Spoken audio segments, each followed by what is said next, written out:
Bagamat labis po ang bighating nararanasan ng pamilyang naulilan ng pinaslang na PDEA agent na si Erico Barba, buo pa rin po naman ang loob ng mga ito na agad na makakamit ang katarungan sa tulong na rin ng pamahalaan. Si Naomi Tiborcio po, may report.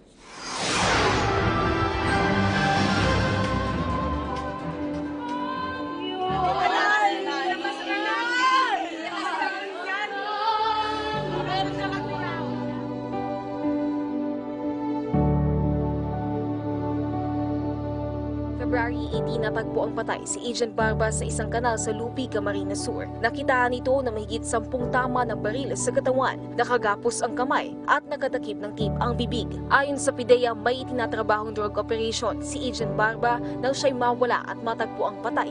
It's very alarming na nangyari itong pangyayaring ito. Ito ay kakibat ng aming sinumpang tungkulin.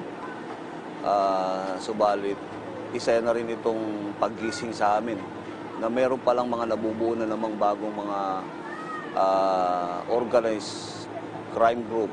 Sa huling gabi ng kanyang lamay, nabalot ng mga liham ang kabaong ni Agent Barba, pati na rin ng mga bulaklak, kabilang dito ang isang nagmula mismo kay Pangulong Rodrigo Duterte. Ang kanyang mga mahal sa buhay, inalala ang kanyang kabutihan. Saka napakabuti niyang tao.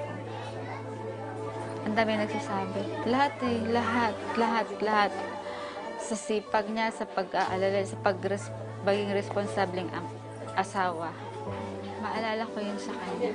Higit na mapait ang pangyayari na ito sa pamilya ni Agent Barba. Lalo't 4 na buwan pa lang ang kanilang nag-iisang anak na 8 taon nilang hinintay dumating. Madami kaming pangarap. Sobrang dami.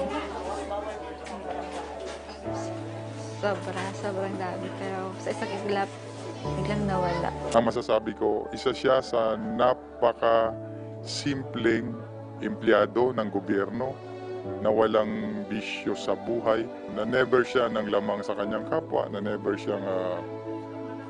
niya ginamit ang kanyang pwesto para sa personal niyang interes. Habang patuloy ang investigasyon ng PNP at ng NBI sa kaso ni Agent Barba, nagbigay naman ng 200,000 pabuya ang gobernador ng Camarines Norte sa makapagtuturo ng kinaroroonan ng suspect sa pagpaslang kay Agent Barba. Kasama ang ating presidente, ang pamunuan ng bawat law enforcement agency sa bansa, mas lalo naming patitibayin ang kampanyang ito at hindi kailanman manghihina ang moral ng bawat isa sa amin dahil sa pangyayaring naganap. Sa patuloy na pakikipaglaban kontra iligal na droga sa mga buhay na nakikitil, mula sa mga nasa laylayan hanggang sa puwersa ng pamahalaan, hustisya ang mananaig.